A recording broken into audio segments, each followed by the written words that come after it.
In this video you see, step by step, how to form an LLC in Georgia yourself, directly on the official state portal. The state filing fee is $100, and the whole process takes about 15 minutes. No formation service required. Georgia files through a portal called eCorp, and you need an account before you can file anything. The good news is that it is free and quick. Choose Create a User Account and you get two screens, your name, address, and email on the first, then a user ID, a password, and one security question on the second. Georgia asks for no documents and no identity check, and the account works immediately. Filing the company itself costs $100, plus a service charge the portal adds at the payment step right at the end.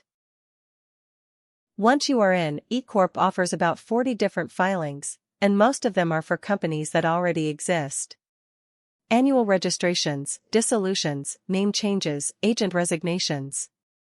You want one entry, under Online Services, and it is Create or Register a Business. This is the screen where people file the wrong document and pay for the privilege, so slow down for a moment and read it. Two answers here. Domestic means the company is being created in Georgia, which is what you want if you are starting fresh. Foreign is for a company that already exists somewhere else and now wants to operate here. Then the type. The list holds profit corporation, professional corporation, nonprofit, limited partnership, the LLP and benefit corporation, and only one line forms an ordinary LLC. Domestic limited liability company. Georgia prints its rule right next to the box, and it catches people. The name must contain a designation, so limited liability company, or LLC, or L.C., and several other accepted forms. Type the bare name without one and the continue button quietly refuses to move. The reservation question above is asking whether you already reserved this name in advance. If you did not, answer no. The two boxes underneath are optional second and third choices, used only if your first name turns out to be taken. Georgia wants an industry code, and the first entry in the list is the one most new companies should take. Any legal purpose. It keeps your options open, and it means you are not boxed into one trade before you have even started. Pick a specific industry instead and the portal asks for a subcode underneath, which is extra work for no benefit unless you have a reason to be precise. This is where the company is actually run, and it is the one address here that does not have to be in Georgia at all. It can be in another state, or in another country, which matters if you are building this from outside the United States. What you should know is that it becomes public record, searchable by anyone, so think twice before you put your own home here. The second page starts with an email address, and it is worth a moment because this is how Georgia contacts you afterwards. Reminders about the annual registration land here, and so does anything about a problem with your filing.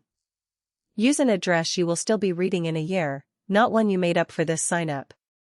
A missed annual registration is the most common way a perfectly good company gets dissolved. Every Georgia company needs a registered agent, someone at a real Georgia street address who can receive legal documents during business hours. Note what the portal does here. The state field is fixed on Georgia and cannot be changed, and it also asks for the county, so a post office box will not do. You can name an individual or a business, and if you are not in Georgia yourself the answer is almost always a business, an agent service you pay for the year. Choose business and you get one box for the company name.